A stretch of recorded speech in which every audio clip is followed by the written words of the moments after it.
बोले नारायण भगवान की जय। श्री परमात्मने नमः। गुरु ब्रह्मा गुरु विष्णु गुरुदेवो महेश्वर, गुरु साक्षात् परब्रह्म तस्मै श्री गुरवे नमः। मंगलम भगवान विष्णु मंगलम गुरुज मंगलम पुंडरीकाक्ष मंगलाय तनोहरि। हरे कृष्णा कृष्णा कृष्णा हरे हरे, हरे राम राम राम हरे हरे हैं। श्री विष्णु महापुराण की कथा, जिसको गत आज श्रवण करते हुए 25 से 26 दिन हो गए हैं, उस कथा की श्रृंखला में आज 26वां दिवस की कथा है। इस अद्भुत मास के अंदर में भगवान श्रीमन नारायण की इन पवित्र कथाओं को पराशर जी के द्वारा मैत्रेय जी को कथनानुसार नाना प्रकार के भगवत लीलाओं और भगवान श्री हरि के कृष्ण अवतार की लीलाओं को गत आप कुछ दिनों से आप और हम सब लोग श्रवण कर रहे हैं। उसी क्रम की ओर में भगवान श्री कृष्ण की और चरित्र लीलाओं की कथा को गत आगे हम श्रवण करेंगे। कल तक की कथा में आप लोगों ने विष्णु पुराण के पंचम अंश की अधिकांश कथाओं को श्रवण किया, जिसमें आपने भावनिष्ठा रूप से भगवान श्री कृष्ण का व्रज के प्रति मोह और एक भक्त के भाव का प्रधानता, वो कल की कथा में आपने सुना। आपने देखा कि किस प्रकार ब्रजवासियों का भगवान के प्रति समर्पण और किस प्रकार भगवान का उनके नेक के प्रति समर्पण, इसकी कथा को कल आप लोगों ने श्रवण किया था। विविध प्रकार रूप से बहुत सारे लोग ऑनलाइन के माध्यम से इस कथा को जिन ने देखा, नाना प्रकार के मैसेजेस को उन्होंने किया। लेकिन वस्तुत रूप में आपको बतलाऊं कि मैं कई बार आप लोगों को कहता हूं और मैं पुनः आपको कहूं कि मैं सबका तो उत्तर नहीं दे सकता, क्योंकि सबका उत्तर देने में तो आज की कथा भी हो जाएगी। तो फिर भी जो मुझे लगता है कि उचितन जिनके उत्तर हैं उनको मैं समय अनुसार बीच बीच में वैसे ही देता होता हूँ। तो उसी कथा की क्रम की ओर हम आज की कथा में आगे बढ़ेंगे। तो यहाँ पर पराशर जी ने मैत्रेय जी से पूछा कि प्रभु भगवान श्री कृष्ण के जब उस उद्धव जी को ब्रज यात्रा करवा के आए, उसके बाद भगवान ने आगे इस पृथ्वी लोक के ऊपर में और कौन सी लीलाएं की। तो यहाँ पर मैं पराशर जी कहने लगे कि एक समय भगवान श्री कृष्ण अपने महल में अकेले खड़े थे, तो वहाँ पर में वरुण नाम वाले एक गण भगवान के पास आए। भगवान को उन्होंने निवेदन किया कि हे प्रभु, इस पृथ्वी लोक पर में आप जिस कार्य के लिए आए थे, उस कार्य को लगभग आपने संपन्न कर दिया है। अब कृपा करके पुनः अपने लोक को चलें, ताकि वहाँ पर भी जो जिस प्रकार पृथ्वी पे बहुत सारे वैष्णव जन के ऊपर आपने अनुग्रह किया है, ऐसे ही बहुत सारे अनंत अनंत भक्त आपके बैकुंठ आदि में भी इंतज़ार कर रहे हैं। तो आपका अगर लीला क्रम पूरा हो गया हो तो पुनः पृथ्वी लोक को त्याग करके अपने लोक को चलें। भगवान श्री कृष्ण ने कहा कि अभी कुछ कार्य और बाकी है, कुछ और पापियों का अभी हिसाब होना बाकी है। उन सब का पूर्ण रूप से उनके कर्मानुसार उनको फलादेश में प्राप्त करवाकर फिर मैं पुनः अपने लोक को जाऊंगा। तो यहाँ पर मैं भगवान श्री कृष्ण ने उसी ब्रज के अंदर में एक पौंड्रक नगर हुआ है, उस पौंड्रक के अंदर में एक वसुदेव नाम के राजा हुए हैं, जिन्होंने अपने आप को भगवान श्री कृष्ण और नारायणी समझ लिया। अब उन्होंने भगवान की बिल्कुल हूबहू उन्हीं के प्रकार, उन्हीं के लक्षणों को अपने शरीर में धारण कर लिया। जिस प्रकार श्रीमन नारायण भगवान चतुर्भुजी हैं, उस प्रकार उसने क्या किया कि दो तो उसके हाथ थे, दो हाथ लकड़ी के उसने लगा लिए। यहाँ पर पराशर जी मैत्रेय जी को कहते हैं कि भगवान को वो भक्त अच्छे नहीं लगते जो दिखावा करने के लिए आते हैं अथवा दिखावा करके भगवान की पूजा करते हैं। भगवान को वो भक्त अच्छे लगते हैं जहाँ पर में दिखावा तो छोड़ो, कोई नियम निष्ठा भी ना हो। अब यहाँ पर मैं उस वसुदेव नाम वाले राजा ने भगवान श्री कृष्ण की जहाँ जहाँ पे भी राज्य था, जहाँ जहाँ भगवान का राज्य का विस्तारीकरण था, उस जगह पर वो अपने राज्य को विस्तार करने लगा और जगह जगह पर जाकर वो लोगों को, उसके अनुचर कहते कि ये हमारे वसुदेव जी जो है वो साक्षात श्रीमन नारायण के अवतार हैं, आप इनकी पूजा करो और इनसे आपको नाना प्रकार का फल प्राप्त होगा। ये कथा उन सभी छोटे छोटे संप्रदायों के लिए भी है जो लोग छोटे छोटे संप्रदायों को एक जगह एकत्रित करके उनको कथाएं सुनाते हैं कि आप ये करो तो आपको भगवान मिलेगा, आप हमारी बात सुनो आपको भगवान मिलेगा। अच्छा, उनको भगवान मिलाने के लिए कथा सिर्फ हमारे पुराणों और शास्त्रों से ही मिलता है, लेकिन उनका भाव कुछ इस प्रकार से होता है कि वो कथा और ज्ञान अपनी कुछ इस प्रकार से कहते हैं कि वो लोगों को प्रतीत होता है कि ये अलग ही है और सनातन धर्म अलग है। वस्तुत रूप में दोनों ही एक है, लेकिन कहने का माध्यम अलग है। ठीक उसी प्रकार से ये वसुदेव पौंड्रक नाम का जो आताताई था, वो क्या करता कि जो लोग प्रेम से इसकी बात मानकर इसके शरणागत हो जाते, उसके ऊपर तो ये अत्याचार नहीं करता था। जो लोग हरि भगवान में विश्वास करते और इसकी बात को नहीं मानते, तो वो उनके ऊपर में अत्याचार करता। तो ऐसा उसका पाप कर्म बहुत समय तक फैला। उसने क्या किया, जबरन जहाँ पर में नारायण की पूजा होती हो, भगवान श्री कृष्ण की पूजा होती हो, वहाँ पर अपने अनुचरों को भेजकर या तो वो रुकवा देता अथवा वहाँ पर में वो अपने नाम की यज्ञ आदि करवाता, अपने नाम की कथा आदि करवाता, पूजन आदि क्रम करवाता। भगवान श्री कृष्ण को जब ये बात पता लगी तो भगवान श्री कृष्ण ने कहा कि मूर्खता की भी एक हद होती है। इसने सारी मूर्खताओं की हद को पार कर दी है। पूर्ण ब्रह्म को छोड़कर जो जीवात्मा अन्यत्र किसी धर्म और अन्यत्र किसी मजहब में जाता है, उससे बड़ा कोई मूर्ख नहीं होता। भगवान श्री कृष्ण को पता लगा, इतने में उस पौंड्रक को ये पता लग गया कि भगवान श्री कृष्ण को ये बात पता लग चुका है कि मेरी जो शक्ति है वो उनसे कई ज़्यादा अत्यधिक है। तो उसने क्या किया कि अपने एक अनुचर को भेजा भगवान श्री कृष्ण के पास, उन द्वारकाधीश भगवान के पास, कि आप जाएं और उनको समझाएं कि वो अपने नगर के जो नरेश बनकर बैठे हैं वो उस गद्दी से उठें और मेरी शरणागत हो जाएं। जैसे कुछ ऐसे छोटे छोटे संगठन हैं, वो क्या कहते हैं कि आप हमारे पास आओ, हम तुम्हें स्वर्ग देंगे, आप हमारे पूजन करो, हमारा किया गया नित्य नेम करो, हम आपको भगवान के दर्शन कराएंगे। जो लोग स्वयं भगवान के बारे में नहीं जानते, वो दूसरों को भगवान के दर्शन को करवाते हैं। ऐसे लोगों का कभी कल्याण नहीं होता। ये कुछ उस प्रकार से हालात होती है। एक छोटा सा प्रसंग है, मैं आपको बतलाऊं। एक गांव के अंदर में दो चोर घुसे, तो उन्होंने देखा कि गांव के अंदर में बड़े धनवान लोग रहते हैं और ऐसे धनवान लोग रहते हैं कि जो लोग दैनिक रूप में भगवान का भजन आदि कर्म करें, उसके बाद अपने कर्मों को करते हैं और उसके फलस्वरूप उनके पास नाना प्रकार के धन सुख सुविधा आदि उनको प्राप्त है।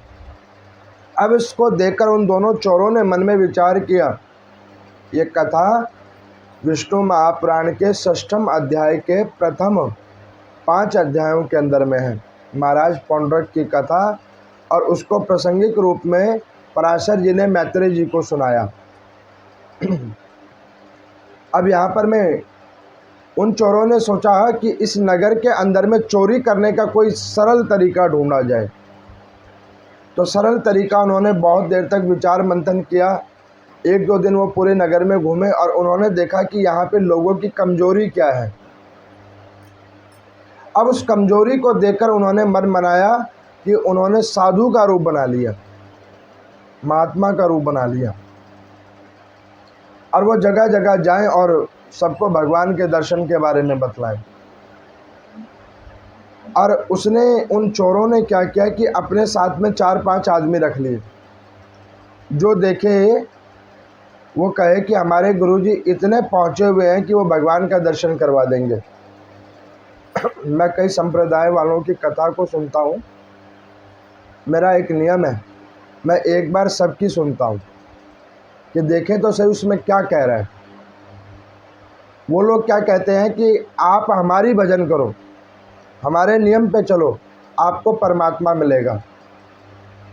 जिनके श्रेष्ठ जन जिन्होंने प्रारंभ किया उनको अभी तक परमात्मा नहीं मिला, तो उनके अनुचरों को कैसे परमात्मा मिलेगा। लेकिन सनातन धर्म के अंदर में पहले भी परमात्मा आते थे और अपनी कृपा वैष्णव जनों के ऊपर करते थे, अपने भक्तों के ऊपर करते थे, और आज भी कर रहे हैं और भविष्य में भी करते रहेंगे। ये सनातन धर्म की महिमा है। अब उन चोरों ने देखा कि इस नगर के अंदर में जो भोले भाले लोग हैं वो अपने ग्रस्तों से, नाना प्रकार के कर्मों से दुखी हैं, तो उनके दुखों का जो निदान है वो हम लोगों को अपना चोरी करने का बहाना बनाना पड़ेगा, और ऐसा कुछ रूप बनाया जाए जिससे चोरी करने में सुलभता हो जाए। तो उन्होंने क्या किया कि भगवा का वस्त्र धारण किया। मैंने उस दिन आपको बतलाया था ना शिव महापुराण में कि भगवान शंकर के पास में 2 प्रकार के भक्त जाते हैं। एक जो भगवान शंकर में बहुत निष्ठा रखता है, दूसरा जो दिखावा करता है और अंदर से वो दुर्जन है। और भगवान शंकर दोनों की सुनते हैं। जो जिस भाव से जाता है प्रभु उसको उसी भाव अनुसार उसको फल देते हैं। मान के चलो ये कथा हो रही है, अभी तक आप लोगों ने कथा सुनी, उसने उस कथा को किसने किस प्रकार से सुना, तो परमात्मा श्री हरि उसको उसी प्रकार से फल देंगे जिसने जिस भाव से इस कथा को सुना। अब यहाँ पर मैं, उन चोरों ने देखा कि इस नगर को जो है दुखों ने घेर रखा है, ग्रस्त के दुखों ने, तो इनके ग्रस्त के दुखों को दूर करने का बहाना बनाकर इनके धन और इनकी वैभवता को हम चोरी करेंगे।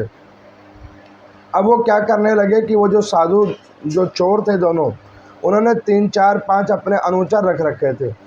तो वो महात्मा जहाँ भी जाते तो उनके वो अनुचर उनकी जय जयकार करते, और वो कहते कि आज देखो गुरुदेव भगवान की कृपा से हमें ये प्राप्त हुआ, मैं इतने दिन से बहुत दुखी था, आज मुझे ये मिल गया। इन्होंने ये उपाय बतलाया, उस उपाय को करने के बाद मेरा ये कर्म सिद्ध हो गया।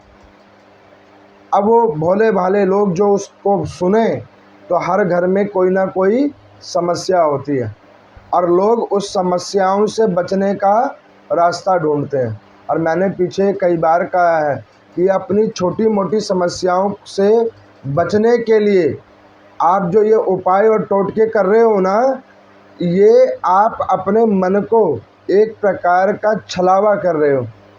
आप ये सोच रहे हो जैसे मान के चलो कोई लोन ले ले और वो सोचे कि मैं इसकी केवल जो किस्त है उसको भरकर मैं लोन का पैसा ना दूं, और अपने मन को वो छलावा करता रहे कि मैं सिर्फ किस्त भरता रहूं, मूलधन ना भरूं और मैं यहाँ से बचकर भाग जाऊंगा, तो ये उसका सोचना गलत है। भारतीय क्रम और ये लेन देन की क्रम से तो आप एक बार चोरी चकारी करके भाग भी जाओगे, लेकिन भगवान ब्रह्मा जी के द्वारा संरचित जितने भी उनका क्रम है उससे आप बचकर नहीं भाग सकते। इसलिए कि मैं कहता हूँ कि कभी भी कोई उपाय नहीं करना चाहिए। मान के चलो कोई किसी पीड़ा से दुखी है तो उसका उपाय मत करो। अब आप कहोगे कि ये आप क्या कह रहे हो, तो मैं आपको बताऊं कि मैं सत्य कह रहा हूं। आपने उपाय करके उसका क्षणिक, बिल्कुल क्षणिक से भी क्षणिक लाभ तो प्राप्त कर लिया, लेकिन वो उपाय के पीछे जिस रोग को आपने दबाया है वो और बड़ा आपने उसको करने का एक रास्ता बता दिया है। अभी वो एक रूप लेकर आपके ऊपर हावी था, अब उसको और बहुत सारे रूप मिल गए हैं।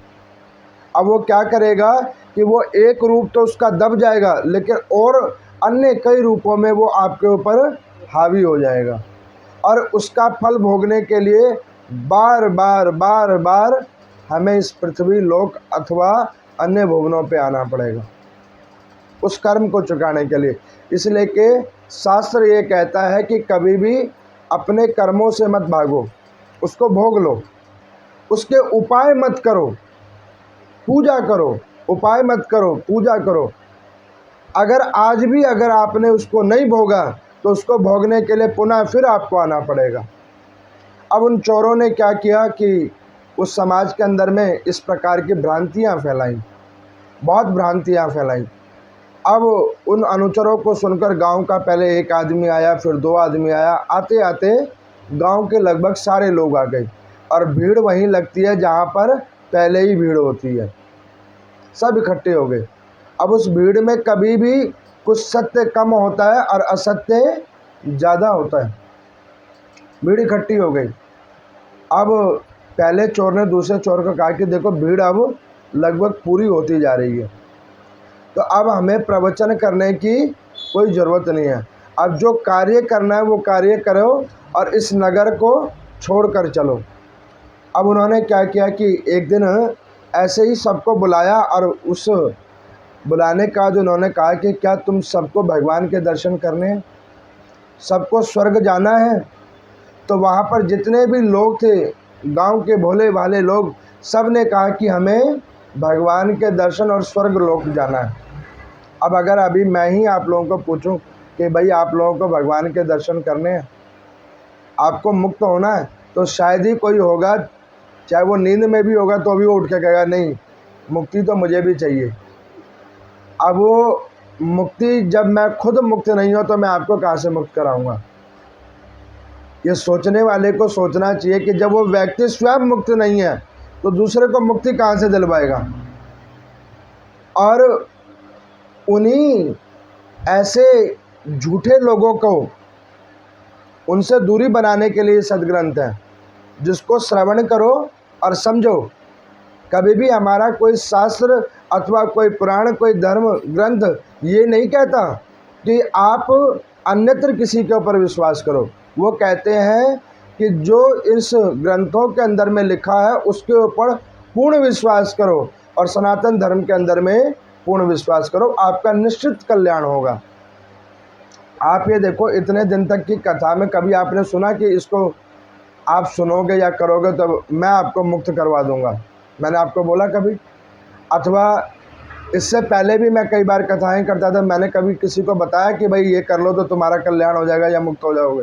मैं नहीं कहता, क्योंकि जो चीज़ है नहीं वो मैं कहूँगा कैसे।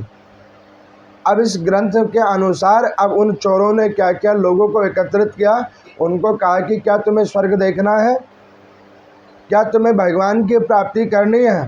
तो उन्होंने कहा हाँ, सब कुछ करना है। तो उन्होंने कहा कि एक काम करो, जो तुम्हारी सबसे प्रिय वस्तु हो उनको लेकर कल शाम को यहाँ आ जाना। तो उसमें से एक महिला ने पूछा कि महाराज सबसे प्रिय वस्तु कौन सी होती है? तो उन्होंने कहा कि तुम स्नेह किसको ज़्यादा करती हो?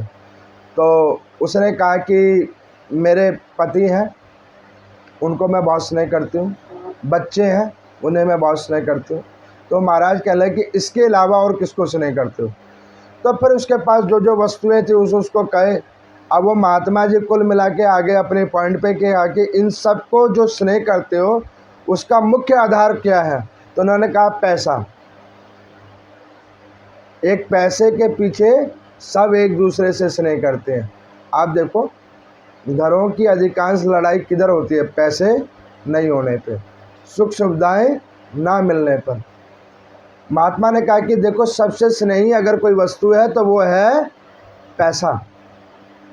और तुम्हें भगवान को अगर प्राप्त करना है तो किसी चीज़ का त्याग करना पड़ेगा, क्योंकि बलिदान के बाद ही किसी चीज़ की प्राप्ति होती है। इस बात को सुनकर सब लोग एकत्रित होकर कहने कि हाँ, ये बिल्कुल महात्मा जी ठीक कह रहे हैं। किसी चीज़ की प्राप्ति करने के लिए बलिदान तो करना पड़ता है।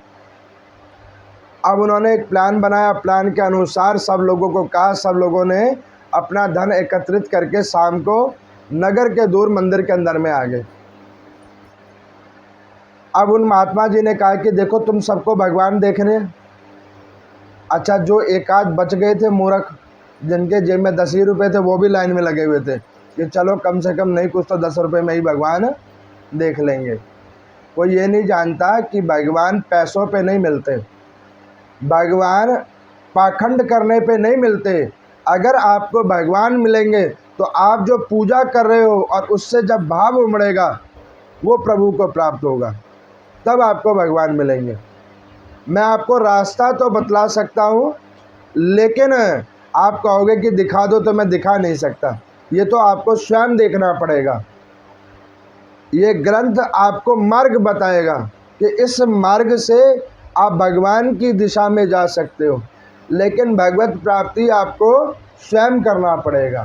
ठीक उसी प्रकार से जैसे किसी भूखे को अन्न स्वयं खाना पड़ता है, उसको अपनी क्षुधा मिटाने के लिए।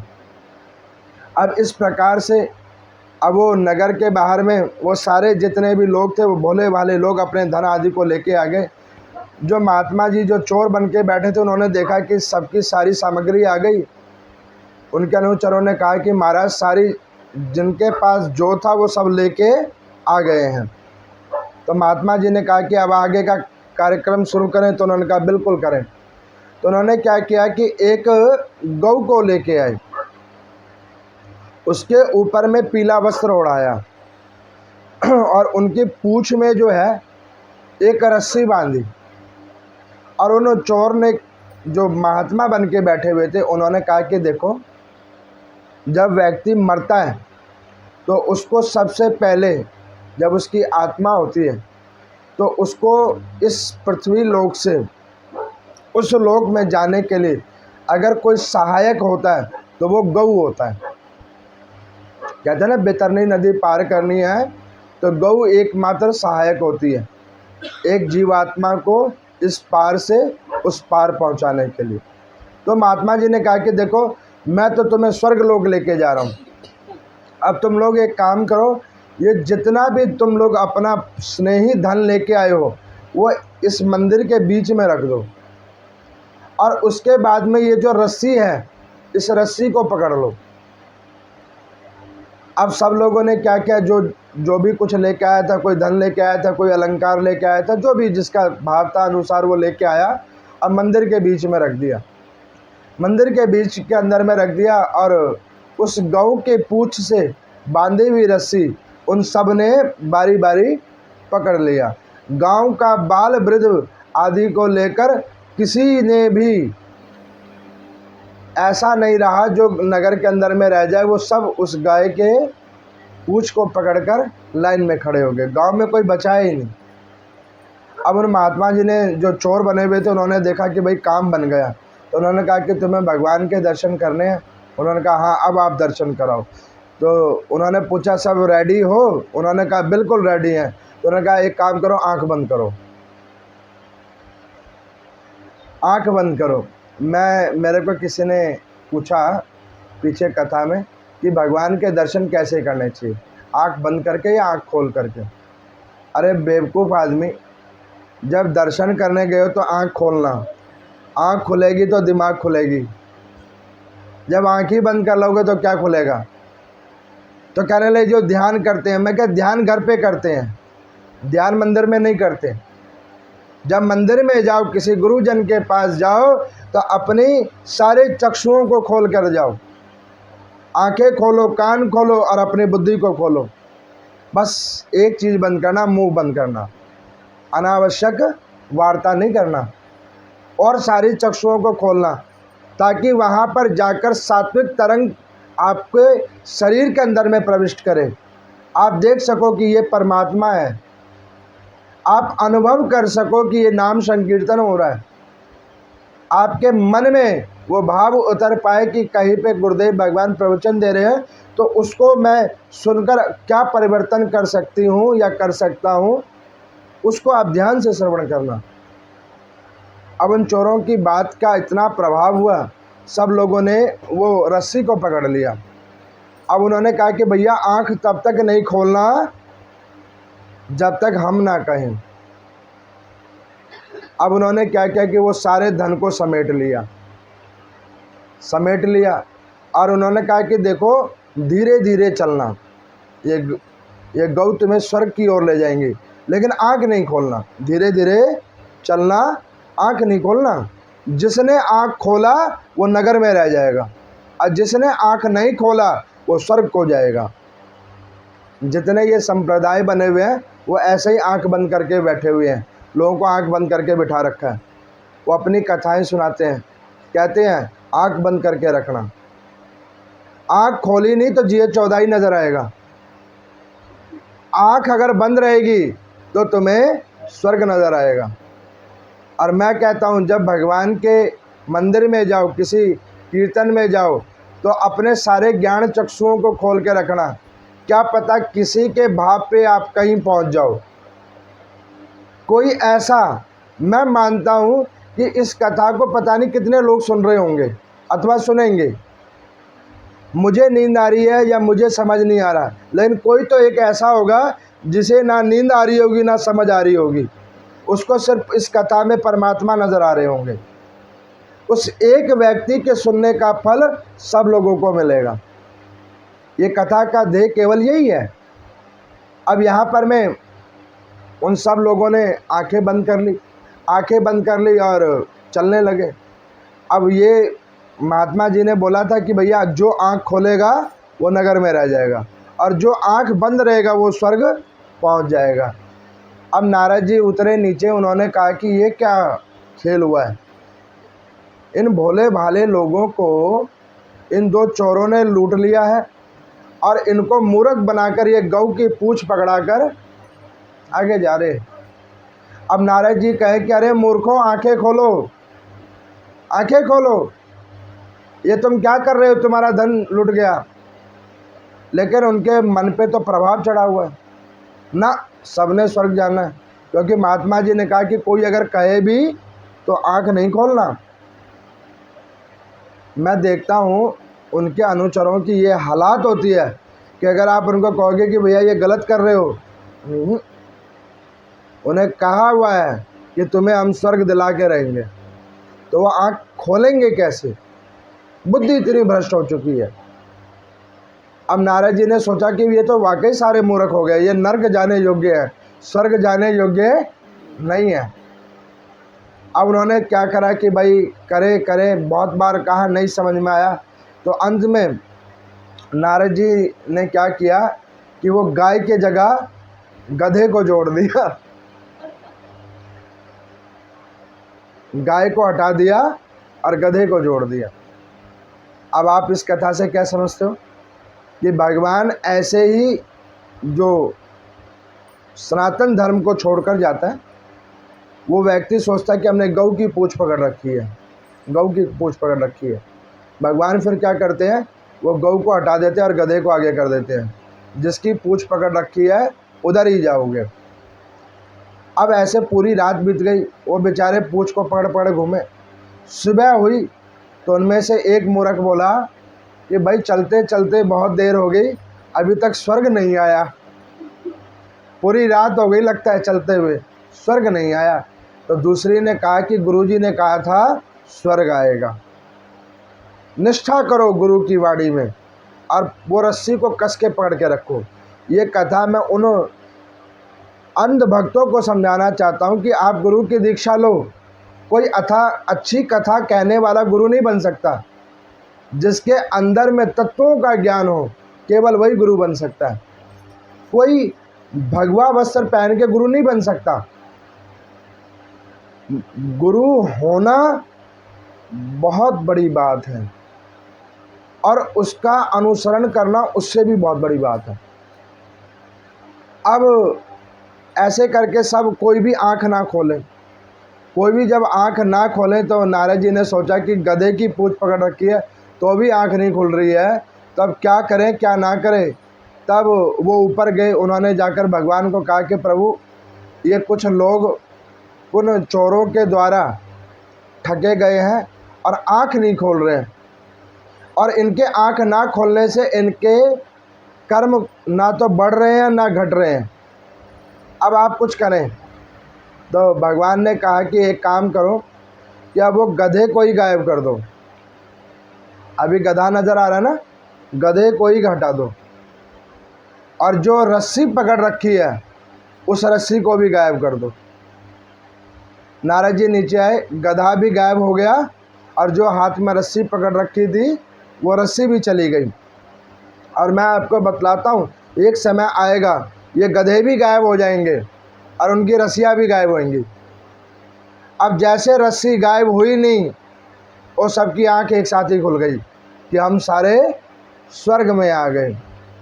अब जब आंख खुली तो उन्होंने देखा कि स्वर्ग कहाँ है, ये तो हमारे गांव जैसा ही दिख रहा है। तो उनमें से एक ने कहा कि स्वर्ग में भी ऐसे ही पेड़ पौधे होते हैं। अब वो एक दूसरे से बात करे और वो देखे कि स्वर्ग में भी हमारा मकान पृथ्वी वाला जैसा मकान है। अब वो भाग भाग के अपने मकानों में गए। अब जब अपने मकानों में गए तो सब कुछ तो वो पहले दे आए थे उन चोर को। अब देखा कि मकान में कुछ नहीं है, मकान खाली हो चुका है। ऐसे का अनुसरण किया जिसने हमारा सब कुछ ले लिया और बाद में खाली होकर हमें छोड़ दिया। अब ये स्थिति थी पौंड्रक की। अब वो पौंड्रक वासुदेव सबको इस प्रकार से भ्रमित करता। यहाँ पर पराशर जी कहते हैं कि ये विष्णु पुराण के अंदर में 4थे अध्याय की ये चोरों की कथा थी जो मैंने अभी आपको सुनाई है। अब इस प्रकार से इसमें कुछ चीज़ें मैंने जोड़ा ताकि बहुत सारे सोते हुए व्यक्तियों की नींद खुल जाए कि भाई इसको सुनो और समझ जाओ कि भाई ये कथा किस लिए हो रही है, इसको समझो और इसके अंदर की गूढ़ बातों को जानकर ऐसे सनातन धर्म को छोड़कर अन्यत्र किसी धर्म में ना जाओ। अब वो पौंड्रक आदि ने क्या किया, भगवान को एक अनुचर भेजा कि आप द्वारकाधीश जो बने बैठे हो उस गद्दी से आप उतर जाओ और नहीं तो मुझसे युद्ध करो।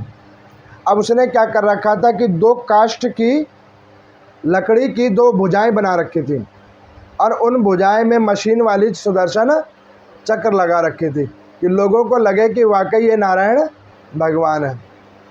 भगवान श्री कृष्ण को जब ये पता लगा तो भगवान श्री कृष्ण ने बलराम जी को पूछा कि भैया आप जाएंगे कि मैं जाऊं। तो उन्होंने कहा कि देखो कॉपी तो तुम्हारी कर रखी है काना, तो कायदे से तुम्हें ही जाना चाहिए, मैं नहीं जाऊंगा, तुम जाओ। भगवान श्री कृष्ण ने कहा ये ठीक है। अब भगवान गए तो उसने क्या कर रखा था, अपना सिंहासन इतना ऊंचा बना रखा था कि आगे आने वाला व्यक्ति नीचे नजर न आए और वो ऊपर से ठीक से देख भी ना पाए। भगवान ने देखा कि इसने तो अपनी जो स्थिति है वो इतनी ऊपर बना ली है कि वो खुद को अपने आप को वो भगवान ही समझने लग गया है और भगवान तो मैं हूँ। भगवान श्री कृष्ण ने कहा कि भैया तुम भगवान हो। उन्होंने कहा तुमको अभी तक पता नहीं लगा हम भगवान हैं, तुम्हारे तो 2 हाथ हैं, हमारे 4 हाथ हैं। भगवान श्री कृष्ण हंसकर कहने लगे कि वो जो चारों हाथ हैं तो चारों ही काम करते हैं कि 2 ही काम करते हैं। उन्होंने कहा देखो एक में सुदर्शन चल रहा है, एक में गदा है, मूवमेंट हो रही है उसमें, और 2 हाथ तो देखो हम चला ही रहे हैं। भगवान श्री कृष्ण ने कहा कि ऐसे काम मत करो, ये ठीक नहीं है। पता लगे ये तुम्हारे कोई हाथ भी ना बचे और ये हाथ जिस शरीर से जुड़े हुए हैं वो शरीर भी ना बचे। अब इस बात को सुना तो पौंड्रक को बड़ा क्रोध आया। उसने अपनी काष्ठ वाली भुजा में जो सुदर्शन चक्र जो एक बिजली का बनाकर विद्युत का बनाकर उसने रखा हुआ था उसको भगवान की ओर फेंका। अब जिस परमात्मा के आगे सारी वस्तुएं निस्तेज हो जाती है तो वो बिजली की बनी हुई, विद्युत की बनी हुई चक्र पहुंचती कैसे? भगवान ने कहा कि भैया अब इसको ओरिजिनल सुदर्शन चक्र दिखाना पड़ेगा। भगवान श्री कृष्ण ने विराट रूप बनाया। अब जब उसने भगवान का विराट रूप देखा, अब उसे लग गया कि भाई मेरा जो गद्दी ऊंची कर रखी थी वो वाकई बड़ी छोटी गद्दी है, असली का भगवान यही है। अब उन्होंने, भगवान श्री कृष्ण ने देखा कि भैया इसके पाप का घड़ा भर गया है। अब उन्होंने, भगवान श्री कृष्ण ने सुदर्शन चक्र को आदेश किया कि जाओ पहले इसकी ये हाथे काट दो और उसके बाद इसको इसकी कर्मों का सजा दो। और आप देखना, मैं आपको बतला रहा हूँ, ये जितने भी भ्रमित करने वाले गुरुजन बने हुए हैं, जितने भी भ्रमित करने वाले ये संप्रदाय बने हुए हैं, जिस दिन भगवान को ये अति लगेगा तो देख रहे हो ना, कुछ जेल में पड़े हुए हैं, बाकियों के लिए भी जेल का रास्ता ऐसे ही खुला मिलेगा। वो सब की शांति हो जाएगी, क्योंकि सनातन धर्म से जिन जिन लोगों ने खिलवाड़ किया उन लोगों की दशा नहीं दुर्दशा हुई है। भगवान श्री कृष्ण ने सुदर्शन चक्र को कहा तो सबसे पहले उसकी काष्ठ वाली भुजाओं को उसके शरीर से काटकर फेंक दिया, और काष्ठ वाली भुजाएं जैसे कटी तो उसे पता लगा कि मैं कोई भगवान नहीं हूँ। अब वो सुदर्शन चक्र उसके शरीर के अंदर घुसने को तैयार है। अब उसे समझ में आ गया कि मेरा बचना असंभव है, क्योंकि आज पाला वाकई भगवान से पड़ा है। अब वो हाथ जोड़कर भगवान के आगे नतमस्तक होने लगा, प्रभु मुझे छोड़ दो, मेरे ऊपर आप कृपा करो, मैंने बहुत सारे पाप कर्म किए हैं, नाना प्रकार के कुपित कार्य किए हैं, आप मुझे छोड़ दो। और मैं आपको बतलाता हूँ, बार बार बतलाता हूँ, आपको पूजा करनी आती है नहीं आती है, आपको कोई कीर्तन आता है नहीं आता है, कोई नाम संकीर्तन आता है चाहे नहीं आता है, अगर आपको केवल हाथ जोड़कर अपनी गलती मानना आता है तो वो भगवान को अति प्रिय है। आपको और कुछ ना आए तो भगवान के पास जाओ और हाथ जोड़ लो। एक बार मैंने इसी मंदिर में एक छोटे से बच्चे को देखा, वो मंदिर में आया और वो आकर उसकी मम्मी ने कहा कि बेटा जाओ भगवान जी को हाथ जोड़ो, माथा टेक लो जगह जगह। तो वो बच्चा गया और उसने क्या किया कि ऐसे कान पकड़ लिए। अब मैं उस बच्चे को बड़ी देर तक गौर से देख रहा था कि बच्चा कान पकड़ के क्या कह रहा है। अब वो पहले भगवान शंकर के पास आया, कान पकड़ के कहने लगा कि भोले बाबा आज मैं नहाया नहीं हूँ लेकिन मैं आ गया हूँ।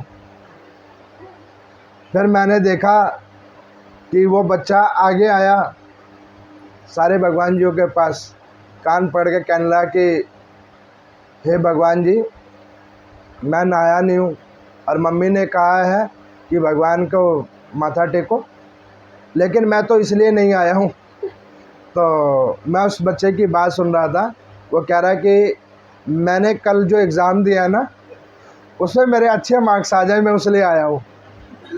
अब जब मैंने उस बच्चे को देख लिया तो वो आया मेरे पास में प्रसाद लेने के लिए, तो मैंने उसको कहा कि बेटे तूने नहाया तो नहीं है? तो उन्होंने कहा कि नहीं नहाया तो नहीं है। मैं क्या फिर तेरे अच्छे मार्क्स आएंगे कैसे, क्योंकि तूने पहले नहाया ही नहीं है। और तूने स्टडी की है कि नहीं की है? उन्होंने कहा नहीं स्टडी तो की है लेकिन मार्क्स कैसे आएंगे इसका पता नहीं। मैंने उसको कहा कि देख एक काम कर, ये प्रसाद तो ले लेकिन कल तू नहा के आना और पढ़ाई करके आना, तब मैं तुझे गारंटी से कह सकता हूँ कि तेरे मार्क्स अच्छे आएंगे।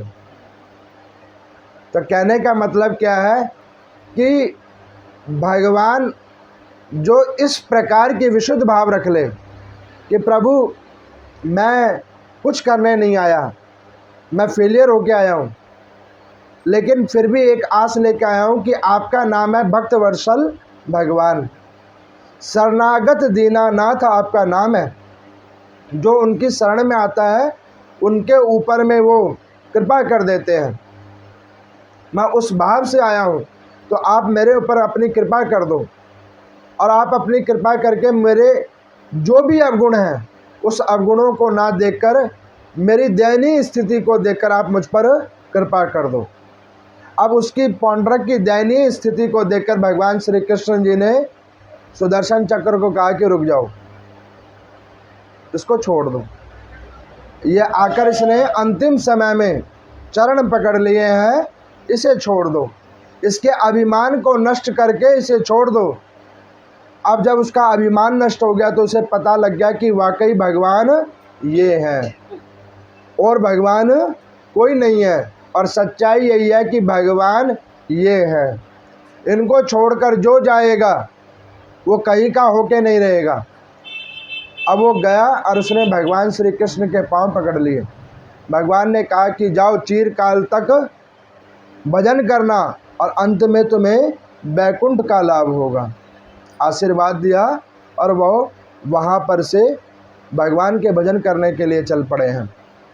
तो यहाँ पर मैं पराशर जी मैत्रेय जी को कहते हैं कि भगवान की ये पौंड्रक नाम वाले राजा की लीला की कथा जो विष्णु पुराण के अंदर में लिखी हुई है, वो मैंने आप लोगों को प्रथम 5 अध्यायों की कथा को सुनाया है। 16 तारीख को इस कथा का भोग डलेगा। जैसा कि अधिक मास के अंदर में इस कथा को हमने प्रारंभ किया था विष्णु पुराण को, तो 16 तारीख को अमावस वाले दिन इस कथा का भोग डलेगा। वस्तुत रूप में अधिक मास के अंदर में लिखा हुआ है कि गंगा का स्नान, नारायण की पूजा और नारायण की कथा श्रवण और उसके निमित्त किया गया दान अनंत फलदायी है। तो गत 1 माह आप लोगों ने इस कथा को श्रवण किया है, लगभग कोई 100 के ही किया है तो कोई बात नहीं, लेकिन आया तो था। अब वो जैसे भी आया था कोई बात नहीं, तो वो आकर में जिस दिन अधिक मास का समापन होगा तो वो अपने भाव निष्ठा अनुसार श्रीमन नारायण को अपने भाव को प्रकट करके ये कहेगा कि प्रभु, इस माह में मैंने जो आपकी कथा को श्रवण किया है, जो भी थोड़ी बहुत कथा सुनी अथवा थोड़ा बहुत नाम संकीर्तन किया है, उसका फल केवल हमें ये देना कि हमारे जो भी अवगुण हैं उसको ना देखते हुए, किए गए पाप कर्मों को ना देखते हुए अपनी कृपा दृष्टि हमारे और हमारे परिवार और इस समाज के ऊपर बनाए रखना। तो इस प्रकार से जो ये भगवत लीलाओं की कथा को भावनिष्ठा रूप से जो कोई अच्छे भाव और भावनिष्ठा से जो कोई श्रवण करेगा उसके ऊपर नारायण भगवान की विशिष्ट कृपा होगी। बोलिए नारायण भगवान की जय।